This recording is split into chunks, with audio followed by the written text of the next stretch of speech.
Hey, this is Bronson Arroyo from the Cincinnati Reds. Anthony, I want to say congratulations on your new book, Transgender Hoops.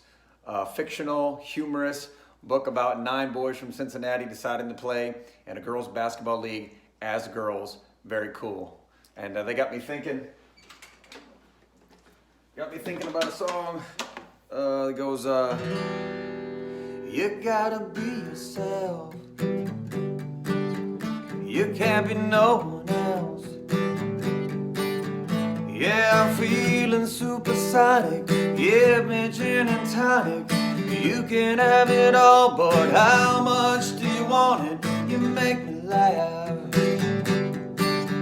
Give me your autograph. Can I ride with you in your BMW? Or you can sail with me in my yellow submarine. You need to find out, 'cause no one's gonna tell you what it's all about. You need to find a way for what you wanna say. And before tomorrow, you better be yourself. Bronson Arroyo makes start number 327 in his major league career, and lefties are the ones that have been giving Arroyo a little bit of problem this year. Not Pierre in this at bat as he taps it softly back to the mound. 2-run home run allowed him to not have 8 shutout innings. There's a check swing and an appeal, and Stanton goes down on strikes. Down goes the batting gloves and helmet. He keeps that ball low, does Arroyo. And the kitchen sink. There's that drop down breaking ball. Olivo chases it, doesn't get it. There's strike 3 call. Pierre fan 3 times. Got him to chase that one, and that's a strikeout. Got him on the inside corner. Nicely done by Bronson Arroyo.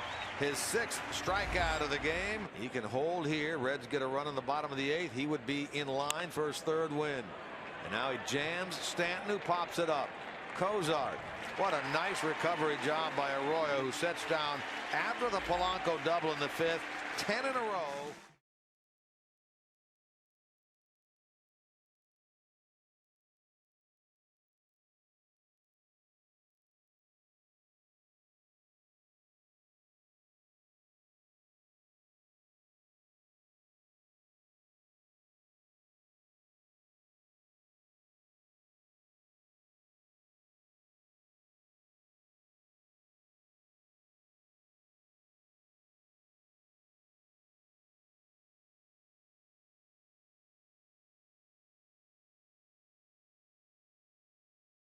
Tell us a little bit, just a little bit, no spoilers too many here, about the book.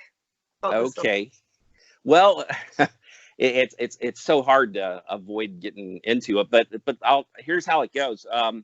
The story's about 9 guys, high school boys, that are basically get put in a bad situation by abusive coaches. And I know you've got a kid that plays hockey, so if you've either had at some point in your life a bad coach, or you've seen them in action on other teams, and us as parents, it's so hurtful and it makes you so angry. So you get to see what happens, and that's kind of what sparks this whole story. It was written really as a fictional sports novel to get your interest into it, and that's what happens in the story. That's what sparks it. These poor boys have no chance of going to college. They had these great college dreams of playing sports and earning a scholarship. Without that scholarship, they have no chance of going to college.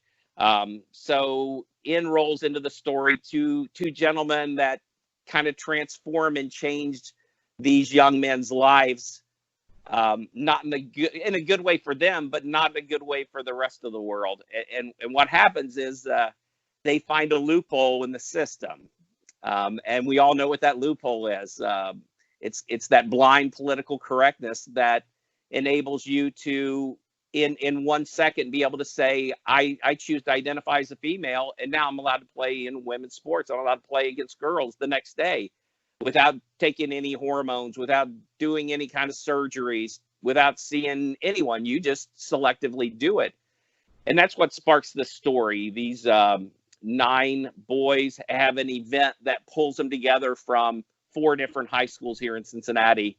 I won't mess that up. You got to read it to get it. But and they move on and they have great success, and they use, as bad as it is, they end up using that political correctness and that identifying as female as like a force field for them. They're untouchable because everybody knows that the PC sledgehammer will come down on you hard if you buck up against them. So they take advantage of that. Story goes on, and you're really going to have to read it. But the end of the story is that point to where realization hits, and that gut check. And it'll be that gut check for every reader that reads the book about, what have I done? Basically, in the process of doing this to help 9 boys, I've burned Title IX to the ground. I've destroyed women's sports. It's that's over. So that's kind of, I guess, the little spoiler alert part. That's kind of short version. Reality. Yeah. Reality. We have almost half the states now letting children do this, identify as